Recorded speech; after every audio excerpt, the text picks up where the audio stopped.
Hey, it's Monica B, creator of HeyMonicaB.com, a blooming resource on Ayurveda, and author of In Your Elements, a blooming Ayurvedic guide to creating your best life. Now that you know about the 4 types of Agni, you might find yourself falling into one of those categories. So, in this video, we're going to talk about what you would do if you are inside one of those categories. So the first one, if you have Sama Agni, if you have optimal digestion, there's nothing you gotta do. You just keep doing your thing. You are doing everything right.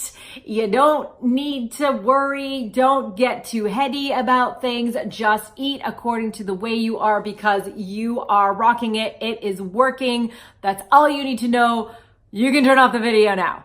But most likely you're here because you're like, hey, I actually need a little help with my digestion because I don't think it's happening the way it's supposed to. So let's talk about that. The second type of Agni is vishama Agni. As we said, is variable Agni. Sometimes we're hungry, sometimes we're not. This is typical for Vata type people. And what happens is Vatas can munch like a little goat, like all day long, right? And so their body doesn't actually know when to anticipate the food. It's kind of always ready to go, even if it's full, like there still might be a snack happening, or they might need to keep eating and refueling often because Vatas can't hold a lot of food all at one time. They can hold a little bit of food and then they quickly use that. So they're usually hungry a couple hours later. So the fix for this, if you have variable Agni, is you need to train it. And the best thing to do is for Vatas to train their bodies when to expect their meals, breakfast, lunch, and dinner. Sounds really simple, but if we take our mind out of our eating, we can find ourselves just kind of grasping for things all day long. I'll munch here, I'll munch there, still not really satisfied because body's like, what? Wait, I thought I was supposed to be thinking or creating or like doing my work, but now there's like toast happening and there's like popcorn and pretzels. And all these things are happening, maybe a pear, whatever. It can be like healthy food, but if the body doesn't know when to expect it, it's too much. Agni is like, this is all wackadoo. I don't know what to do with it. So we get indigestion problems because of that. And the food doesn't actually get used properly and get digested and used by our tissues, which creates our physical body. So the fix again for vishama or variable Agni is to eat 3 square meals, breakfast, lunch, dinner, with an asterisk by that says sometimes Vatas need a 4th meal around 8 o'clock at night or sometimes 8:30, which means a small bowl of rice or a small handful of almonds or something like one type of food before bed to keep them sleeping. The third type of Agni is teekshna Agni. This is the Agni that's usually associated with Pitta dosha. It burns really hot, really fiery. Like if you're making roasted marshmallows and you stick the marshmallow into the flame and it goes and the outside gets burnt, but the middle still goop.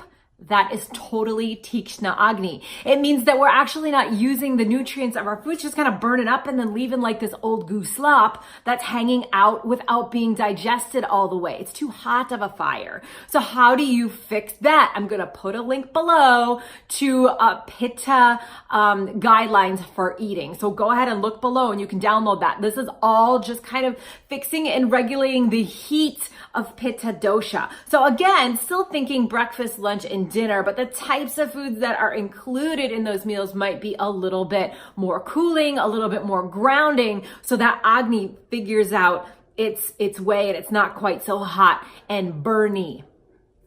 The 4th kind of Agni is Monda Agni, which is Kapha type Agni usually. And like I said in the last video, it's a low and slow burn. So this Agni, this digestive fire is low and slow. Unlike Vatas, Kapha doesn't need to eat often. And unlike a Pitta, they're not going to be burning through their food because Kaphas don't have any fire element in them. Neither does Vata, by the way, which is why the Pitta dosha is usually associated with teekshna, the really hot Agni, because they're the only dosha that has fire in it. Okay, back to Kapha. And so Kapha is going to need far less food. If you think about what Kapha is, it's already well built. It's the energy of lubrication and structure. And so it's already got this natural stability, this natural creation to it, this build that Kapha doesn't necessarily need to have their food because they got it naturally. So a low and slow burn for Kapha would be perfect if they had maybe 2 meals a day. My husband is a kapha. He usually eats one meal a day. He either eats a big lunch or he will have something for dinner, but not ever, usually the two of them. Maybe something very light if he eats one meal, but very rarely. So kaphas out there, if you're feeling heavy and you're feeling like, I don't understand why I feel heavy. I eat 3 meals a day and that's it. Maybe that's why. It might be too much food for you because you have a low and slow burn. You're not going to feel hungry all the time like a pitta does or like a vata does. You're going to just feel happy most of the time.